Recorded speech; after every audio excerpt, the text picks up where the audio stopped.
Good morning, students. The next topic of Laplace transform is linearity property of Laplace transform. Let f1x, f2x, and fnx are the functions of the variable x. Then the linearity property of Laplace transform is Laplace transform of c1 f1x plus minus c2 f2x plus minus and so on cn fnx, p equals to जो भी constant है उनको बाहर ले लो. c1 Laplace transform of f1x comma p, c2 Laplace transform of f2x comma p plus and so on cn Laplace transform of fnx comma p. First मेन जो definition थी उसमें बताया था Laplace transform of f(x, p) equal to f of p और f of bar p. Then this term is equal to f1p, this term is equal to f2p and this term is equal to fnp. General notations दे दिए इनको f1p, f2p, fnp. इसी को summation form में represent करते हो तो Laplace transform of summation C R F R X R equal to 1 to n comma p equal to C R F R P लिखो या Laplace transform of F R X comma p R equal to 1 to n. Prove करना है वही left hand side लेकर चलो और definition use करो Laplace transform की. लाप्लास ट्रांसफॉर्म को डिफाइन करते हो Laplace transform of F x comma P equal to 0 to infinite e raise to the power minus P X F X D X. ठीक है, तो इसके अकॉर्डिंग यहाँ पर सिंपल फंक्शन एफ एक्स है और यहाँ लेफ्ट हैंड साइड में फंक्शन एफ एक्स की जगह अपने पास ये पूरा टर्म है c1 f1x plus minus and so on cn fnx. तो फंक्शन एफ एक्स की जगह इसको पुट कर दो, बाकी डेफिनेशन को एज इट इज रहने दो. तो ये left hand side is equal to 0 to infinite e raise to the power minus P X as it is, ये एज इट इज, और एफ एक्स की जगह ये पूरा function.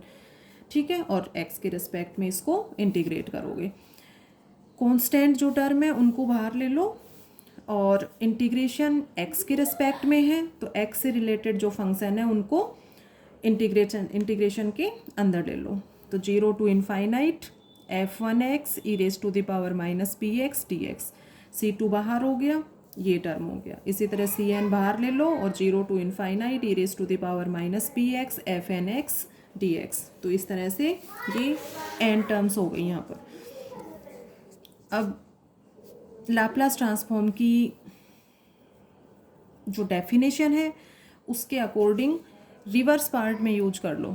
Means right hand side है अपने पास, राइट हैंड साइड वाली फॉर्म में है अपने पास यहाँ पर, और इसको लेफ्ट हैंड साइड वाली टर्म में रिप्रेजेंट कर दो. तो ये हो गया Laplace transform of f1x comma p constant as it is, Laplace transform of f2x comma p and Laplace transform of fnx comma p. General notation इसको कैपिटल एफ पी से रिप्रेजेंट करते हो तो यहाँ f1x है तो f1p, f2x है तो f2p, Laplace transform of fnx comma p equal to fnp. यही अपना राइट हैंड साइड अपने को प्रूव करना था. लेफ्ट हैंड साइड और राइट हैंड साइड दोनों को समीशन फॉर्म में रिप्रेजेंट कर दो. Laplace transform of summation R equal to 1 to n C R F R X comma P R equal to 1 to n, और ये हो गया C R F R P summation R equal to 1 to n. तो ये linearity property है. Linearity property simple है कि जो भी कांस्टेंट टर्म है उनको बाहर ले लो, बाकी जो भी फंक्शन रिमेनिंग फंक्शन है उसके लाप्लास ट्रांसफॉर्म की वैल्यू फाइंड आउट कर लो. तो ये अपना कंप्लीट जो है इसका प्रूव हो जाता है. सिंपल प्रॉपर्टी है ये. एग्जाम्स में इतना नहीं पूछते इसको, लेकिन ये है क्वेश्चंस में इस प्रॉपर्टी को यूज करते हुए कांस्टेंट टर्म्स को बाहर लेंगे और फंक्शन के लाप्लास ट्रांसफॉर्म की वैल्यू फाइंड आउट करोगे. अब इसी पर बेस्ड एक क्वेश्चन देखो. वैल्यू फाइंड आउट करनी है Laplace transform of cos hyperbolic square X comma P. Formula सभी जानते हो. Since cos hyperbolic 2x equal to 2 cos hyperbolic square X minus 1. Cos 2x का क्या होता है formula? Cos 2x equal to 2 cos square X minus 1 और 1 minus 2 sine square x. तो इसी के अकॉर्डिंग कोस hyperbolic 2x 2 cos hyperbolic square X minus 1. यहाँ से कोस हाइपरबोलिक स्क्वायर एक्स की वैल्यू फाइंड आउट कर लो। यहाँ अपने को कोस हाइपरबोलिक स्क्वायर 4x की वैल्यू चाहिए, तो x को 4x से चेंज करोगे तो ये फॉर्मूला, इसकी वैल्यू इस टर्म में आ जाएगी। इसको पुट कर दो, यहाँ पर पुट कर दोगे, ये टर्म्स आ गई यहाँ पर। अब इसमें इस टर्म के लाप्लास ट्रांसफॉर्म की वैल्यू फाइंड आउट कर दी है। लीनियरिटी प्रॉपर्टी का यूज करो, कांस्टेंट टर्म बाहर ले लो, 1/2 बाहर हो गया।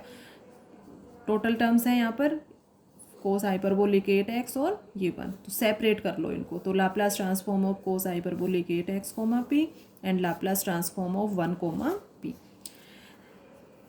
अब इनकी वैल्यूज़ फाइंड आउट करनी है। तो जनरल जो 8-9 फॉर्मूले प्रूव करवाए थे उनको सीधे यूज करके इनकी वैल्यू फाइंड आउट कर सकते हो। जैसे ये 1 है, 1 को क्या लिख सकते हो, x की पावर 0, ठीक है, x raise to the power 0 means 1। General formula define करवाया था, लाप्लास ट्रांसफॉर्म ऑफ x की power n, p equal to factorial n upon p raise to the power n plus 1। If we put n equal to 0 then this term is equal to Laplace transform of 1, p equal to factorial 0 1 and p raised to the power 0 plus 1 p means इस term की value 1/p। General formula एक prove किया था, Laplace transform of cos hyperbolic ax, p equal to p upon P square minus A square. Laplace transform of sine hyperbolic ax, p equal to क्या था, a upon P square minus A square. तो यहाँ पर cos hyperbolic ax की form में है ये, तो इस फॉर्मूले को यूज करोगे। a को चेंज करो 8 से, a को 8 से चेंज करोगे, then this term equal to p upon P square minus 64, ठीक है। तो इन दोनों टर्म्स की वैल्यू जनरल फॉर्मूले यूज करके सॉल्व कर लिया। इनको पुट कर दो, पुट करोगे then this term equal to half into P upon P square minus 64 plus half into 1/p, ठीक है। अब इजीली यदि एलसीएम लेके सॉल्व हो रहा है तो 1-2 स्टेप्स में सॉल्व कर दो, अदरवाइज ये अपना यहाँ पर आंसर हो जाएगा। तो कोई भी फंक्शंस दिए हुए हों, उनके लाप्लास ट्रांसफॉर्म की वैल्यू पूछे तो उनको पहले इजी वे में, इजी फॉर्म में चेंज कर लो और फिर जनरल फार्मूले को यूज करके उनको इजीली सॉल्व कर सकते हो। ओके।